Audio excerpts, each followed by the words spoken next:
ये जो ग्रामर का पोर्शन हम लोग यहाँ से लेकर के चलने वाले हैं और ग्रामर के पोर्शन में दोस्तों आप किसी भी एग्जाम की यदि तैयारी करते हैं तो यहाँ से अगर आप लोगों का सिलेबस में रहेगा तो यहाँ से रस छंद अलंकार में से जो टॉपिक यहाँ से चलने वाला है ये जरूर आप लोगों से पूछ के चलेगा।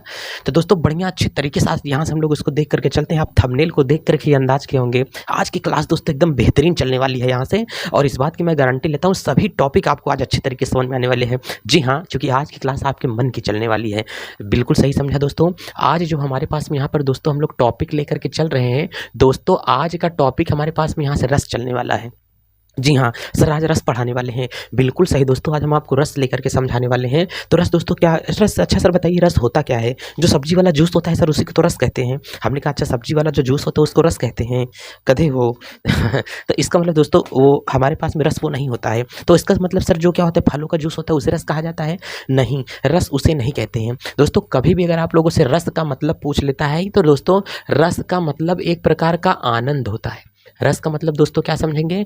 आनंद होता है, जो हमें किसी चीज को देखने से, किसी चीज को सुनने से, इसका मतलब किसी दृश्य को देखने से मन में जो आनंद प्राप्त होता है उस आनंद को ही कहा जाता है, रस कहा जाता है। देखो जब हम लोग छोटे छोटे रहते हैं ना तो मम्मी लोग हम लोगों को डांटते हैं, ठीक है पिक्चर देख लो खूब, देखते हैं आज तुमको पिक्चर देखने में कितना ज़्यादा रस मिल जाता है। रस का मतलब क्या? मम्मी पढ़ी हुई है रस छंद अलंकार, इसका मतलब मम्मी को पता है कि पिक्चर देखने के बाद में जो मज़ा मिल जाएगा उसी को हम लोग क्या कहते हैं? रस कहा जाता है। इसका मतलब दोस्तों रस से संबंध ये आ रहा है कि किसी वस्तु, किसी किताब को पढ़ने से, ग्रंथ को पढ़ने से, नाटक को देखने से तथा किसी महल को देखने से मन में जो आनंद की अनुभूति होती है उसे को ही हम लोग क्या कहते हैं? रस कहा जाता है। सर ये तो बहुत चिल्लर है, इसमें तो कोई दिक्कत होनी नहीं चाहिए। हमने कहा इसमें कोई दिक्कत नहीं होती बाबू। कभी भी अगर आपसे लोगों से दे देता है कि रस हमारे पास में क्या होता है तो इतने टॉपिक अगर आप लोग रस में बता देते हो तो बहुत बढ़िया आप लोगों को समझ में आ जाएगा। अब यहाँ से देख के चलते हैं रस, इसका मतलब काव्य को पढ़ने से, ग्रंथ को पढ़ने से, रामायण को पढ़ने से तथा किसी नाटक या चित्र को देखने से मन में जो होने वाली अनुभूति होती है, मन में प्राप्त होने वाले आनंद को ही क्या कहते हैं? रस कहा जाता है। चलिए दोस्तों यहां से तो हमको इतना समझ में आ गया कि रस का मतलब ही क्या होता है, हमेशा आनंद होता है। इसका मतलब सर आज के बाद फलों के रसों को नहीं बोलेंगे रस, मतलब फलों का जो जूस होता है उसे रस नहीं कहा जाएगा? नहीं, उसको पीने के बाद में जो अनुभूति मिलेगी उसे भी आप लोग कह सकते हो क्या होता है? रस होता है। जैसे कई कई लोग होते हैं किसी के साथ में लड़ाई करवा देते हैं, झगड़ा करवा देते हैं, उनको लड़ाई करवा करके बड़ा आनंद मिल जाता है। तो दोस्तों वहाँ पर क्या होता है? वो भी उनके पास में क्या होगा? रस होता है। कई कई लोग होते हैं नौटंकी करवा करके रात भर रस लेते हैं, आनंद लेते हैं, तो वो भी क्या होता है? वो लोग ऑर्केस्ट्रा करते हैं, उनको आनंद की प्राप्ति होती है, तो वो भी क्या होता है? रस ही होता है। हमको आपको जो रस मिलने वाला है दोस्तों, किताब को पढ़ करके पढ़ेंगे तब जा करके हमको आपको आनंद मिलता है, रस मिलता है, वही हमारे पास में है, रस कहलाता है। तो किसी काम को करने के बाद में जो आपको आनंद महसूस हो, चाहे सुख हो, चाहे दुख हो, चाहे रोना आए, चाहे हंसी आए, चाहे क्रोध आए, चाहे गुस्सा आए, सब का सब आप लोगों के पास में क्या होता है? रस ही होता है। इसका मतलब रस की कंडीशन हमको यहाँ से पता चल गई दोस्तों। अब हम लोग यहाँ से देख करके चलने वाले हैं रस के प्रकार। ध्यान से देख करके चलना दोस्तों। यहाँ से हमारे पास में चलने वाला है रस के अंग कौन कौन से होते हैं। तो दोस्तों यहाँ से हम लोग देखेंगे रस के अंग कौन कौन से हैं। दोस्तों ध्यान से देख करके चलना, आज मैं रस का रस निकालने वाला हूं। इस बात को बढ़िया अच्छी तरीके से देख करके चलना कि रस का रस आज आप लोगों को पढ़ाने वाले हैं और बहुत आनंद यहां से आएगा। दोस्तों पहले देख लेते हैं कि रस के अंग कितने होते हैं। हमने कहा बाबू रस के अंग 4 होते हैं। कितने होते हैं? रस के 4 प्रकार के अंग होते हैं। एक नंबर तो यहाँ पर हम लोग देख करके चलेंगे। पहला वाला दोस्तों एक पहला हो जाएगा, यहाँ से दूसरा होगा, ये तीसरा होता है और यहीं से क्या हो जाता है? चौथा हो जाता है। पहले वाले में दोस्तों हम लोग यहाँ से देखते हैं अस्थाई भाव। क्या देखते हैं? अस्थाई भाव देखा जाता है। और दूसरा दोस्तों यहीं से हमारे पास में क्या होता है? अनुभाव होता है। और तीसरा दोस्तों हमारे पास में यहाँ से क्या होगा? विभाव होता है। और चौथा यहाँ से क्या होता है? संचारी भाव होता है। रस के कुल मिला के अंग कितने होते हैं? तो इसका मतलब दोस्तों इतने प्रकार के रस के हमारे पास में अंग होते हैं। एक होगा अस्थाई भाव, अनुभाव, विभाव और यहीं से क्या होते हैं? संचारी भाव हमारे पास में इतने प्रकार के होते हैं। इसका मतलब सर पहले हमको ये बता दीजिए अस्थाई भाव क्या होता है। दोस्तों कभी भी आप लोगों के पास में देखा जाएगा कि रसों की कुल संख्या कितनी होती है, आपसे पूछेगा 11 टाइप के कुल रसों की संख्या। लेकिन हमने कहा कि भरत मुनि के अनुसार जो रसों की संख्या बताई गई है वो इनके अनुसार 9 बताई गई है। भरतनाट्य के अनुसार अनुसार जो बताई गई है, इनके अनुसार रसों की संख्या 8 प्रकार के रस होते हैं। अच्छा, कुल रसों की संख्या कितना होती है सर? तो होती है 11। उसके बाद में कितना होगा? 9। फिर हमने कहा कि भरतनाट्यम के अनुसार कितना होता है? 8 प्रकार के रस पाए जाते हैं। सर जल्दी बताइए ना कि मतलब आज हमारे पास में रस, इसका मतलब अंग कितने होते हैं? तो दोस्तों रसों के अंग कितने होते हैं? 4 टाइप के रस के अंग होते हैं। अब हम लोग यहाँ से अस्थाई भाव लेकर के चलने वाले हैं कि अस्थाई भाव हमारे पास में क्या होता है। दोस्तों कभी भी अगर आप लोगों से यहाँ से पूछ करके चलेगा कि अस्थाई भाव क्या होता है, तो दोस्तों हमारे मन में जो उठने वाली फीलिंग्स तो होती है, उसी को हम लोग क्या कहते हैं? अस्थाई भाव कहा जाता है। मन में उत्पन्न होने वाली क्या होती है? फीलिंग जो होगी उसी को हम लोग बोलेंगे अस्थाई भाव। जैसे किसी व्यक्ति के मन में उत्पन्न होने वाले भाव को ही क्या कहा जाता है? अस्थाई भाव कहा जाता है। इसका मतलब दोस्तों हृदय में उत्पन्न होने वाले भाव को ही अस्थाई भाव कहते हैं। जैसे हम लोगों के दिल में हर समय कोई ना कोई एक अस्थाई भाव जन्म लेता है। जैसे हम लोग कभी कभी बहुत खुश होते हैं तो हमारे मन में हास नामक अस्थाई भाव उत्पन्न होता है। किसी को देख करके प्रेम अगर हमारे मन में उत्पन्न होता है तो रति नामक अस्थाई भाव उत्पन्न हो रहा है। तो इसका मतलब ये जो हमारे पास में अस्थाई भाव होता है दोस्तों, अगर कभी भी आप लोगों को दे देता है अस्थाई भाव, तो यहाँ से पहला हम लोग देख करके चलने वाले हैं कि अस्थाई भाव क्या होता है। किसी व्यक्ति के हृदय में उत्पन्न होने वाले भाव को ही क्या कहा जाता है? अस्थाई भाव। अस्थाई का मतलब दोस्तों होता है प्रधान। क्या होता है? प्रधान। और भाव का मतलब क्या होगा? भाव। जहां पर भाव की प्रधानता हो उसे हम लोग क्या कहते हैं? अस्थाई भाव कहा जाता है। इसका मतलब अस्थाई भाव अगर यहां से देख करके चलेंगे कि अस्थाई भाव के आधार पर हमारे पास में रसों की संख्या कितनी होती है। तो दोस्तों जो हमारे पास में अस्थाई भाव के आधार पर रसों की संख्या हमारे पास में बताई जाती है, ये कितने हमारे पास में अस्थाई भाव के आधार पर रसों की संख्या बताई गई है। सबसे पहले दोस्तों हमारे पास में देख के चलते हैं अस्थाई भाव के प्रकार। तो दोस्तों यहाँ से जो हमारे पास में यहाँ से हेडिंग लग गई है, इसे हम लोग बोल के चलते हैं अस्थाई भाव के प्रकार। अच्छा दोस्तों ध्यान से देख करके चलना, जो अस्थाई भाव के प्रकार की बात की जाएगी, यहाँ से हम लोग देख करके चलेंगे इधर रस, और उसके बाद में इधर दोस्तों हम लोग यहाँ से देख करके चलेंगे क्या होगा? अस्थाई भाव यहाँ से देख करके चलेंगे। यहीं पर अगर सिलेबस खत्म हो जाएगा तो इधर भी दोस्तों हम लोग देख करके चलेंगे, हमारे पास में रस होगा, और इधर यहाँ से हम लोग देख करके चलेंगे कि क्या होगा? अस्थाई भाव होता है। तो दोस्तों कुल रसों की संख्या जो कितनी बताई गई है, कुल रसों की संख्या हमारे पास में 11 रस आते हैं। अब वो 11 रस हमारे पास में कौन कौन से आते हैं, ठीक से देख करके चलना दोस्तों। तो 11वें वाले को हम लोग क्या बोल करके चलते हैं दोस्तों? इसे भक्ति रस कहा जाता है। इसे क्या बोलते हैं? भक्ति रस कहा जाता है। इतने टाइप के दोस्तों हम लोगों के पास में ये पूरे के पूरे क्या होते हैं? रस हमने पूरा लिख दिया है। इसका मतलब रसों की कुल संख्या अगर देख करके चलेंगे, कुल संख्या के आधार पर जो रस हैं दोस्तों कौन से हैं? 11। भरत मुनि के अनुसार रसों की संख्या कितनी है? 9 है। सबसे पहले जो रस बताए गए थे वो 9 रस बताए गए थे। फिर नाटक के अनुसार बताए गए हैं 8 प्रकार के रस बताए गए हैं, और उसके बाद में यहाँ से क्या आ गया है? 11 प्रकार के कौन है? 2 नए रस ऐड कर दिए गए हैं। एक तो हमारे पास में 10 नंबर, एक हमारे पास में क्या होगा? 11 नंबर। अच्छा जो श्रृंगार रस होता है इसका अस्थाई भाव क्या होता है? हमने कहा कि अच्छा ये बताओ, अगर कोई बहुत बढ़िया श्रृंगार विंगार करके एकदम से बैठ जाता है ना, उसको देख करके मन में प्रेम उत्पन्न होने लगता है, मतलब बहुत अच्छा लग रहा है, बहुत सुंदर हमको दिखाई दे रहा है। तो जो श्रृंगार रस दोस्तों होता है ना, तो उसे कहते हैं ना, सजना है मुझे सजना के लिए, ना एक गाना है ना, तो वही वाला यहाँ पर जो आपको दिखाई दे रहा है श्रृंगार रस। अगर कोई श्रृंगार करके बैठा हुआ होगा तो मन में प्रेम उत्पन्न हो जाएगा, और प्रेम को कहते हैं रति। क्या कहा जाता है? मन में जो रति नामक भाव अस्थाई उत्पन्न हो जाएगा। तो श्रृंगार रस के कारण यहाँ पर क्या होगा? रति उत्पन्न होता है। अब यहाँ पर क्या होता है? करुण रस होता है। एक वो गाना बनाए ना, करुण रस का मतलब क्या होगा? जब किसी व्यक्ति के चिरण हरण होने पर, मतलब किसी व्यक्ति के मर जाने पर मन में जो शोक नामक अस्थाई भाव उत्पन्न होता है। तो करुण अगर हम लोग रोते हैं, इसका मतलब मन में जब शोक होता है तो व्यक्ति क्या करता है? रोता है। करुण का अस्थाई भाव क्या होता है? शोक होता है। और हमने कहा कि किसी की व्यक्ति को देख करके अचानक से हंसी आ जाती है। जैसे हमने कहा कोई व्यक्ति आता है बहुत अगर ऐसे है वैसे है, मतलब उसको देख करके मन में आपकी हंसी आ जाती है, तो इसे हम लोग क्या कहते हैं? हास रस कहा जाता है। मन में हास नामक अस्थाई भाव उत्पन्न होगा। रौद्र का दोस्तों क्या होता है? क्रोध होता है। रौद्र का क्या होता है? क्रोध होता है। शांत जो हमारे पास में होता है, कह रहे हैं कि शांत रस हमारे पास में होता है, तो इसका अस्थाई भाव निर्वेद होता है। क्या होता है? शांत का दोस्तों क्या होगा? निर्वेद होता है। और यहीं पर वीर का क्या होता है? उत्साह होता है।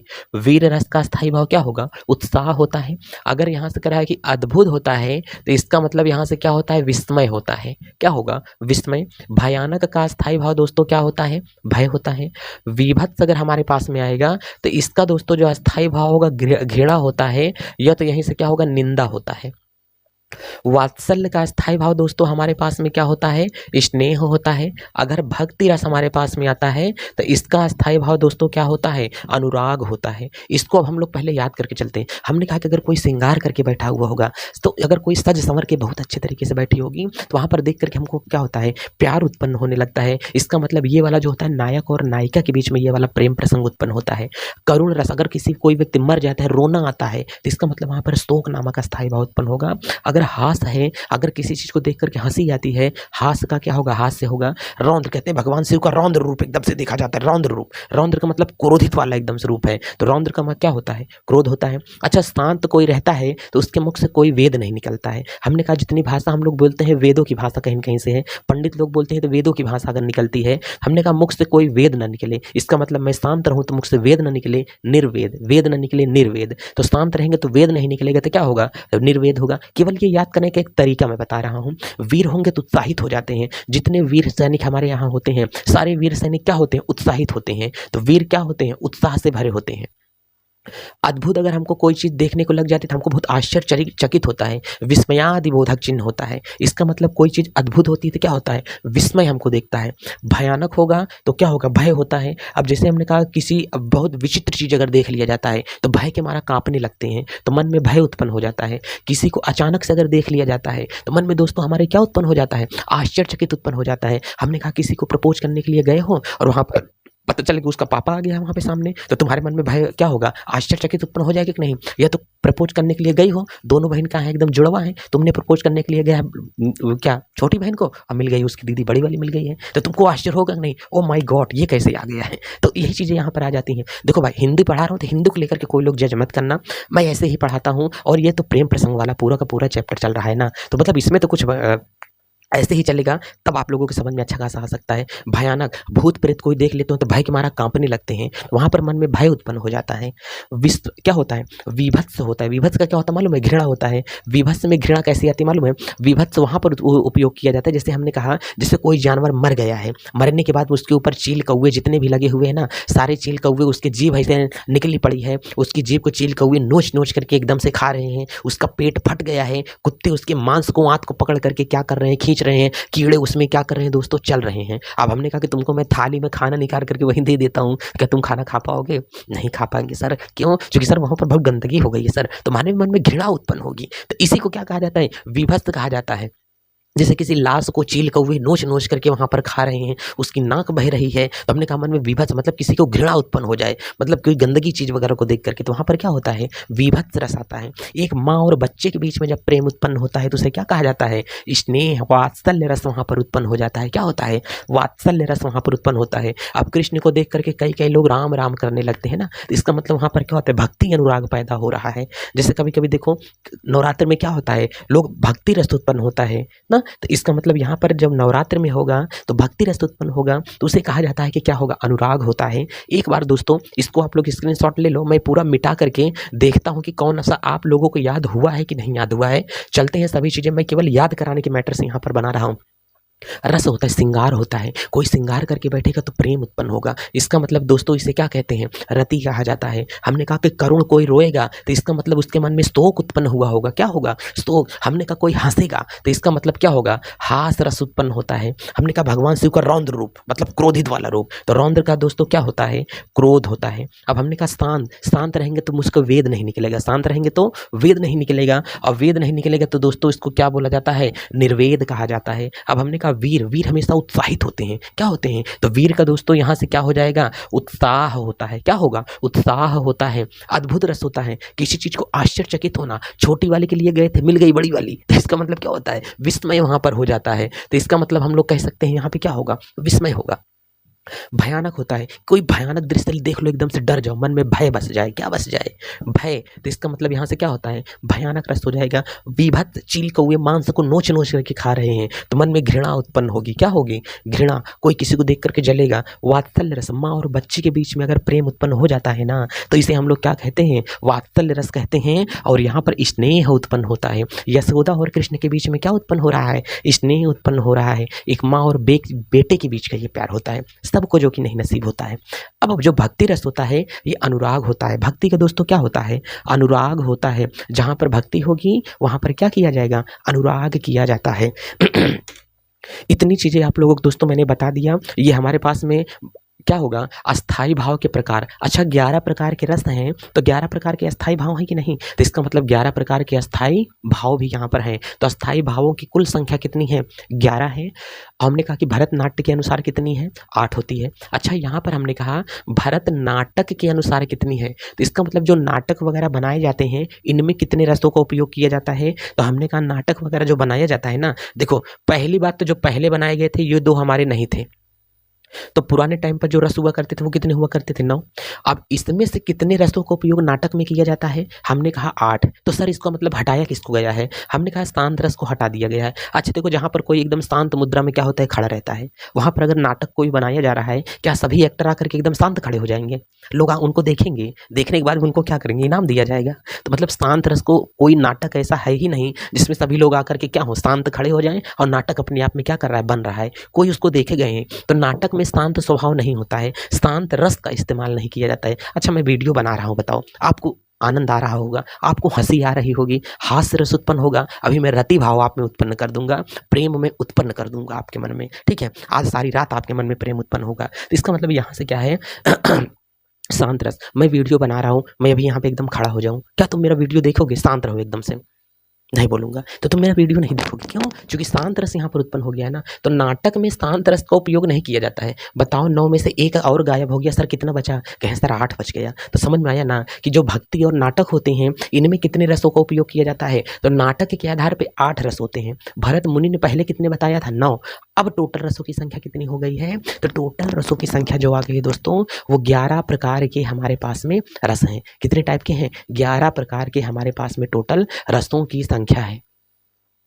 चलिए दोस्तों इसका मतलब ये तो हमारे पास में हो गया है। अब हम लोग यहाँ से देख के चलते हैं कि श्रृंगार रस क्या होता है, करुण रस क्या होता है, हास्य रस क्या होता है। पहले दोस्तों हम लोग पढ़ लेंगे श्रृंगार रस हमारे पास में क्या होता है।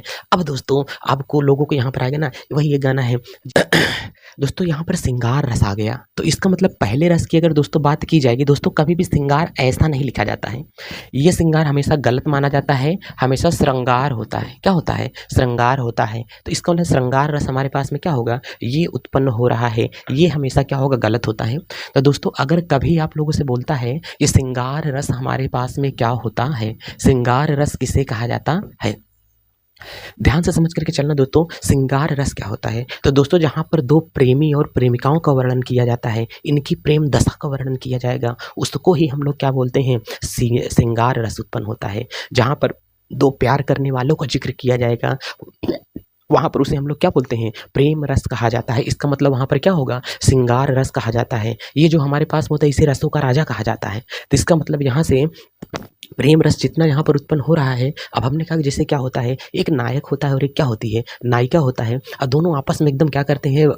आपस में बहुत सारी प्रेम भरी बातें करते हैं। इसका मतलब जब नायक और नायिका, जब प्रेमी और प्रेमिका आपस में इनकी प्रेम दशा का वर्णन किया गया होगा तो वहाँ पर हमेशा श्रृंगार रस उत्पन्न होता है। अब हमने कहा कि श्रृंगार रस कितने टाइप के होते हैं? 2 प्रकार के होते हैं। इसका मतलब यहाँ पर ये जो 2 टाइप का हो रहा है ना, एक तो दोस्तों हमारे पास में क्या होता है? संयोग श्रृंगार होता है। क्या होता है? संयोग श्रृंगार होता है। और दूसरा जो होगा हमारे पास में क्या होता है? वियोग श्रृंगार रस होता है। तो हम लोग यहाँ से कहीं ना कहीं कह सकते हैं कि संयोग श्रृंगार रस और यहीं से क्या होगा? वियोग श्रृंगार रस हमारे पास में जाएगा। संयोग का मतलब क्या होता है? जब नायक और नायिका आपस में क्या करें? इनकी मिलन दशा का वर्णन किया गया हो तो इसे हम लोग क्या कहते हैं? संयोग श्रृंगार रस कहा जाता है। और जब इनकी विरह का दशा का मतलब अलग अलग जब नायक और नायिका की जुदाई का वर्णन किया जाए उसे हम लोग क्या कहते हैं? विरह का वर्णन किया गया है, वियोग दशा का वर्णन किया जाता है। तो वहाँ पर वियोग श्रृंगार रस होता है। इसका मतलब यहाँ पर जो वियोग श्रृंगार रस आपको दिखाई दे रहा है, यहाँ पर हो जाएगा ब्रेकअप, यहाँ पर हो जाएगा मीटअप। यहाँ पर दोनों लोग आपस में मिलेंगे, हेलो बाबू ने थाना थाया तो इसका मतलब यहाँ पर संयोग श्रृंगार चल रहा है, मतलब जब प्रेम बढ़ रहा है। तो इसका मतलब यहाँ से क्या हो जाता है? संयोग श्रृंगार हो जाता है। जैसे 2 लोग नायक नायिका अपन परस्पर मिल करके बैठ करके बातें कर रहे हो, आहा, तो इसका मतलब वहाँ पर क्या होता है? संयोग श्रृंगार होता है। कहते हैं ना गोवा वाले बीच पे, तो इसका मतलब यहाँ पर दोनों जब मिल करके आपस में बातें करते हैं, ऐसा होता है कि एक हमने कहा कि जैसे बारिश का मौसम होता है, कहते हैं आज का मौसम बड़ा यार क्या है, रोमांटिक है बहुत, आज का मौसम एकदम से क्या है, सुहावना मौसम है। मतलब दो लोग जाते हैं यहाँ पर समुद्र की लहरों के किनारे बैठ करके आपस में कंधे पे हाथ रख करके बैठ करके बढ़िया से बातें करते हैं। मतलब ये नायक और नायिका के प्रेम दशा का वर्णन किया जा रहा है। तो इसे हम लोग क्या बोलते हैं, संयोग श्रृंगार रस कहा जाता है। और यहाँ पर वियोग श्रृंगार रस का एक बहुत बढ़िया एग्जाम्पल है, हे खग हे मृग मधुकर श्रेणी तुम देखी मम सीता मृग नयनी। इसका मतलब जब भगवान राम ना जब सीता का हरण हो गया था तो भगवान राम सीता से प्रेम करते थे, उस समय दोनों लोग वहाँ पे क्या हो गए थे, एकदम अलग हो गए थे। इनकी विरह दशा का वर्णन किया गया था। भगवान राम जंगल जंगल इधर उधर क्या कर रहे थे, भटक रहे थे। उन मतलब सब इससे पूछ रहे थे कि क्या तुम मतलब जैसे वहाँ पर पशु पक्षी हुआ करते थे, वहाँ पर हिरन हुआ करते थे, जानवर हुआ करते थे, वही कहते थे हे पशु पक्षियों, हे खग और हे मृग, हे खग हे मृग मधुकर श्रेणी तुम देखी मग मम सीता मृग नयनी। इसका मतलब हे खग हे मृग, क्या तुमने हिरनी जैसी आंखों वाली मेरी सीता को देखा है? यदि तुमने मेरी सीता को देखा है तो बता दो मेरी सीता कहाँ पर है। तो इसका मतलब भगवान राम का इस प्रकार से यहाँ पर वर्णन किया गया है कि मतलब वियोग दशा का यहाँ पर वर्णन एकदम साक्षात दिखाई दे रहा है। और यहाँ पर ये संयोग दशा का वर्णन होता है। जैसे वियोग में तो ये भी आ जाएगा, जब राधा क्या थी, ये ऊधो मोहि ब्रज बिसरत नाही भज, भगवान राम कृष्ण ने ऊधो से कहते हैं। तो मतलब क्या होता है कि मतलब हम ब्रज को भूल नहीं पा रहे हैं, गोकुल वासियों को नहीं भूल पा रहे हैं, वहाँ की सखियों को हम नहीं भूल पा रहे हैं ना। इसका मतलब दिमाग नहीं काम करता है। तो और उसके बाद भी यही तो क्या होता है, गोपियाँ जो कृष्ण के लिए तड़प रही थी वो हमारे पास में क्या हो जाएगा, वियोग श्रृंगार रस में आने वाला है। जब नायक और नायिका की परस्पर संयोग दशा का वर्णन किया जाए, जब दोनों आपस में मिल रहे हैं, गले मिल रहे हैं, हाथ में एक दूसरे के साथ हाथ डाल करके बैठे हों, बातें कर रहे हैं, तो वहाँ से क्या होता है, संयोग श्रृंगार रस वहाँ पर उत्पन्न हो जाता है। इसका मतलब सर यहाँ पर हमने ये कहा कि जब दोनों आपस में मिलने के लिए आएंगे ना, जब दोनों आपस में मिलने के लिए आएंगे तो संयोग श्रृंगार रस जो होता है दो प्रकार का होता है। हमने कहा जैसे एक नायक और नायिका दोनों आपस में मिलने के लिए आएंगे, गर्लफ्रेंड है एक बॉयफ्रेंड है, दोनों आपस में मिलने के लिए आएगी, जैसे ही दौड़ते दौड़ते एकदम से आ रहे हैं, देख करके पहले कुछ दूर एकदम से खड़ी हो जाती है। वो पिक्चर वगैरह नहीं देखे हो आप लोग, हमने कहा जैसे बचपन के हम बिछड़े कहाँ पे फिर हम मिले ना, तो इसका मतलब जब बचपन के हम बहुत ज़्यादा बिछड़े हुए हैं, दोनों अचानक से देखते हैं तो पहले रुक जाते हैं, फिर धीमे धीमे स्टेप क्या होता है आगे आगे बढ़ता है, उधर से वो भी क्या करती है धीमे धीमे आती है। तो अब यहाँ पर जो होगा, जब दोनों मिलने के लिए आए और प्यार की शुरुआत कौन करे, नायक। तो इसका मतलब नायक रब्ध होता है, नायक रब्ध संयोग श्रृंगार रस। और जब प्यार की शुरुआत नायिका कर देती है तो वहाँ पर हमारे पास में क्या होता है, नायिका रब्ध श्रृंगार रस होता है। तो ये कितने टाइप के यहाँ पर होते हैं, दो प्रकार का। एक यहाँ से दोस्तों हमारे पास में क्या होता है, नायक रब्ध होता है, और एक जो हमारे पास में होता है ये नायिका रब्ध होता है।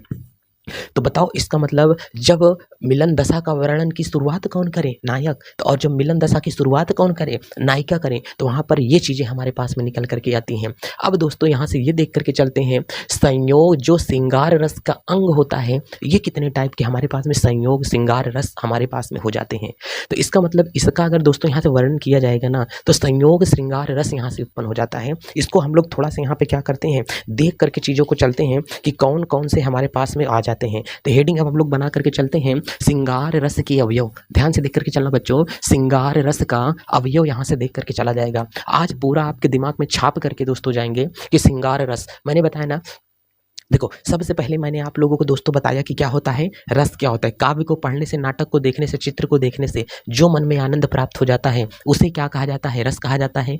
रस में हमने कहा कि हमारे पास में अस्थाई भाव होता है, हमारे मन में जो हमेशा फीलिंग उत्पन्न होती है उसी को ही क्या कहते हैं, अस्थाई भाव। किसी के हृदय में उत्पन्न होने वाले भाव को ही अस्थाई भाव कहते हैं। अस्थाई भाव के आधार पर रसों की संख्या 11, 9, 8 प्रकार की होती है। इसमें हमने एक बताया कि श्रृंगार रस होता है। श्रृंगार में जहाँ पर नायक और नायिका की प्रेम दशा का वर्णन किया जाए उसे क्या कहा जाता है, श्रृंगार रस कहा जाता है। अब दोस्तों यहीं से श्रृंगार रस की अगर बात करेंगे तो ये दो प्रकार के होते हैं। एक हमारे पास में क्या होता है, संयोग, और एक हमारे पास में यहाँ से क्या होता है, वियोग श्रृंगार रस होता है। जब दो लोग आपस में क्या करते हैं, प्यार करते हैं, मिलते हैं, तो वहाँ पर संयोग होगा, अलग होते हैं, ब्रेकअप होता है, नहीं भाई अब तुम चले जाओ, तुम्हारी ऐसी ही जॉब नहीं लगी ना, तुम पापा ने कहा था कि अगर तुम सरकारी नौकरी पा जाओगे तो हम पापा ने तुमसे शादी करवा देंगे, लेकिन तुम्हारी नौकरी नहीं लग पाई, अब हम तुमसे शादी नहीं कर सकते हैं। यहाँ पर कौन सी दशा का वर्णन किया जा रहा है, वियोग दशा का वर्णन किया जा रहा है। तो इसीलिए कहता हूँ कि पढ़ लो आज भी, नहीं तो आप लोग वियोग श्रृंगार रस में हमेशा जीने लगोगे। संयोग की अवस्था चल रही है, वियोग में कहाँ जी रहे हो, हम है ना पढ़ाने के लिए, चिंता ना करो। तो इसका मतलब ये क्या होगा, वियोग दशा का वर्णन किया गया है। अब हमने कहा कि जब प्यार की शुरुआत यहाँ से कौन कर देता है, नायक कर देगा, तो नायक रब्ध होगा। अगर यहाँ से कौन करता है, नायिका कर देगा, तो इसका मतलब यहाँ से क्या होता है, नायिका रब्ध हो जाता है। कहे चलिए अब यहाँ से एक बात और समझ में आ जाती है कि श्रृंगार रस के अवयव, ध्यान से देख करके चलना। अगर यहाँ से बोला जाएगा श्रृंगार रस के कितने अंग होते हैं, तो श्रृंगार रस के दोस्तों जो अंग होते हैं ना, वो हमारे पास में यहाँ से आने वाले अंग जितने हमारे टाइप के हमारे पास में है, श्रृंगार रस के नीचे यहाँ पर अंग आप लोगों को दे देता है। एक तो दोस्तों हमारे पास में यहाँ पर क्या होता है, आश्रय होता है। दूसरा दोस्तों हमारे पास में क्या होता है, आलंबन होता है। तीसरा दोस्तों हमारे पास में क्या होता है, उद्दीपन होता है। अगला दोस्तों जो हमारे पास में यहाँ पर होता है, अनुभाव होता है। क्या होता है, अनुभाव होता है। और अगला वाला यहाँ पर दोस्तों जो हमारे पास में क्या होता है, संचारी भाव उत्पन्न होता है। फिर कहा ना सर इतना अच्छा पढ़ा रहे थे सर, इसके बाद में टप टप फिर से दे दिया, नहीं समझ में आ रहा है सर, ये सब तो इसका एक काम करिए सर, इन सबको मिटा दीजिए सर, हमको समझ में नहीं आ सकता है। दोस्तों समझ में यहाँ से सब आपके आने वाला है, लेकिन ध्यान से पहले इसको अच्छे से समझ करके चलना। दोस्तों श्रृंगार रस के कुछ अंग होते हैं। पहला यहाँ से क्या दे रहा है, आश्रय दे रहा है। अच्छा आश्रय क्या होता है, पहले चलिए पूरा का पूरा श्रृंगार रस का एक हम लोग फॉर्मेट बनाते हैं।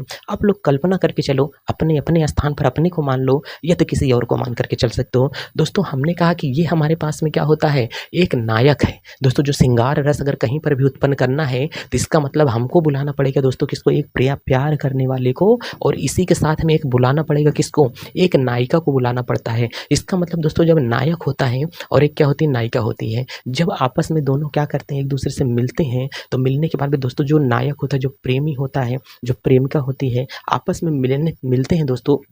जब नायिका उसके ऊपर सिर रख करके जाती है मिलने के लिए, सिर रख करके उसके पास में क्या होती है, खड़ी हो जाती है। इसका मतलब नायिका अपना सिर रख दी है किसके ऊपर, नायक के ऊपर। तो नायक ने उसको आश्रय दिया हुआ है। तो यहाँ पर जो आश्रय का काम कर रहा है दोस्तों, कौन कर रहा है, नायक कर रहा है। नायक के ऊपर ये सिर रख करके खड़ी हुई है। इसका मतलब यहाँ पर आश्रय का कौन बन गया, नायक। और यहाँ पर कौन इसके ऊपर आकर के खड़ी हुई है, तो इसका मतलब यहाँ से नायिका यहाँ से क्या बन गई है, आलंबन बन गई है। कौन बन गई है, आलंबन बन गई है। तो इसका मतलब जो आश्रय देने वाला होता है वो हमने कहा कि कौन है, आश्रय। आश्रय का काम कौन कर रहा है, नायक। और यहाँ से नायिका किसका काम कर रही है, आलंबन का कार्य कर रही है। तो इसका मतलब हो गया दोस्तों, जो नायक होता है वो हमारे पास में किसका कार्य करेगा, आश्रय का। जो आलंबन होता है वो हमारे पास में कौन कार्य कर रही है, यहाँ से नायिका कार्य कर रही है। इसका मतलब ध्यान से देखो ये हो गया। अब यहीं से हमने कहा कि उद्दीपन क्या होता है, हमको ये बताओ। अच्छा देखो, अगर आपको पता चल जाता है कि हमारे स्कूल हमारा फिर से खुल गया, कोचिंग हमारी फिर से खुल गई है,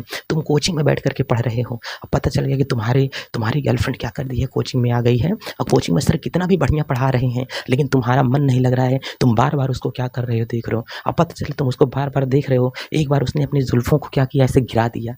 अब गिराने के बाद में आए और जुल्फों को अगर गिरा दिया तो गई पूरा गया एकदम से ना, तुम्हें दिमाग की घंटी बज जाती है। तो इसका मतलब वहाँ पर जैसे नायिका ने क्या किया, अपने बालों की जुल्फों को क्या कर दिया, गिरा दिया। अच्छा गिराने के बाद में थोड़ी सी वहीं से मुस्कुरा कर देती है। अगर जैसे ही थोड़ा सा वहाँ पर क्या हुआ, मुस्कुरा दिया, गई सर, बस करिए, अब मत पढ़ाइए। दोस्तों समझो पहले, इसका मतलब उसके द्वारा जो की गई चेष्टाएं हैं, नायिका के द्वारा जो की गई चेष्टाएं होती हैं, उसी को हम लोग क्या कहते हैं, उद्दीपन कह देते हैं। हमने कहा कि उसने बालों को अपने गिरा दिया, उसने क्या किया, तुमको क्या किया, मुस्कुरा दिया थोड़ा सा, और तुमको तिरछी नज़र से थोड़ा देख ली, और तिरछी नज़र से देखा तो प्यार तुम्हारे दिमाग की एकदम से क्या बनती है, घंटी बज जाती है। इसका मतलब, और वहीं पर थोड़ी सी एक बार आँख मार देती है।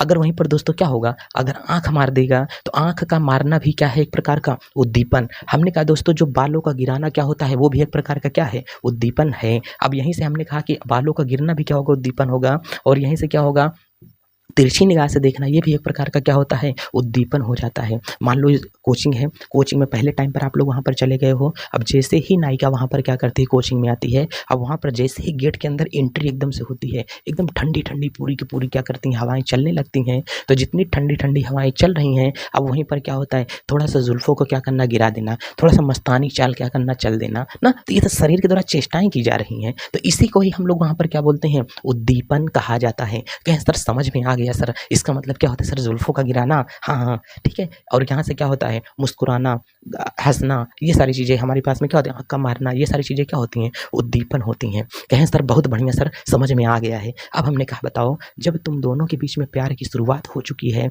इसका मतलब नायक और नायिका जब आपस में आएँगे, तो आपस में अब एक-दूसरे के करीब आएँगे दोस्तों। जब करीब आएँगे, एक-दूसरे का हाथ से हाथ पकड़ेंगे, बस अब दोस्तों हम नहीं बोल पाएँगे। अब आप समझने की कोशिश करो, जब दोनों एक-दूसरे के क्या करेंगे? हाथ से हाथ पकड़ेंगे, तो दोस्तों फीलिंग उत्पन्न होगी उनके अंदर।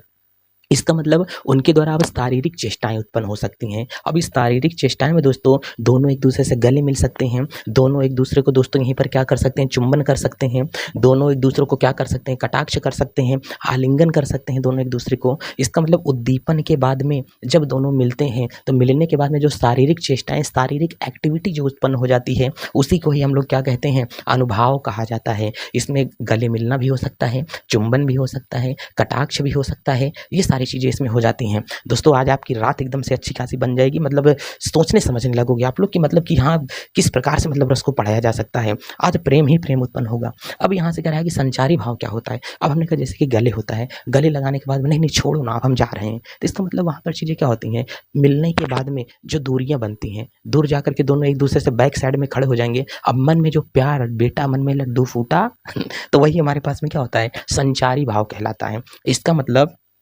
अनुभाव के बाद में मन में उत्पन्न होने वाला जो भाव होता है, उसी को ही क्या कहते हैं? संचारी भाव कहा जाता है। तो इसका मतलब जो मतलब आलिंगन होने के बाद में या आपस में क्या अनुभाव होने के बाद में, चुंबन होने के बाद में, कटाक्ष होने के बाद में, मन में जो यहाँ से हटने के बाद में जो मन में फीलिंग उत्पन्न होती है नायक और नायिका के मन में, उसी को ही क्या कहा जाता है? संचारी भाव कहा जाता है। दोस्तों इतनी चीज़ें यहाँ से आ गई हैं, तो नायक हमारे पास में नायक क्या होता है? आश्रय होता है, नायिका क्या होती है? आलंबन होती है। उद्दीपन का मतलब क्या होता है? नायिका के द्वारा की गई हरकतें जो होती हैं या नायक के द्वारा की गई हरकतें जो होती हैं, उसी को क्या कहा जाता है? उद्दीपन कहा जाता है। अनुभाव जो होगा, हमने कहा कि मिलने के बाद में जो एक्टिविटी हो जाए, सब की सब यहीं से क्या कहला देती है? अनुभाव कहला देती है। और उसके बाद में यहाँ से आ गया आहा संचारी भाव। इसका मतलब क्या? एक्टिविटी के बाद में मन में जो फीलिंग आती है, जो लड्डू फूटते हैं, उसी को हम लोग क्या कहते हैं? संचारी भाव कहा जाता है। दोस्तों इतनी आप लोगों को अगर ये समझ में आया है, क्योंकि ये शब्द थोड़ा सा बहुत टफ होते हैं, मैंने आसान बनाने की कोशिश किया है। इसी के आगे दोस्तों कल आपको लेक्चर मिलेगा, इसी के आगे चलते हैं। जय भारत, अपना ख्याल रखें, ठीक तरीके से सभी चीज़ों को क्या करें? पढ़ते हुए चले चलें।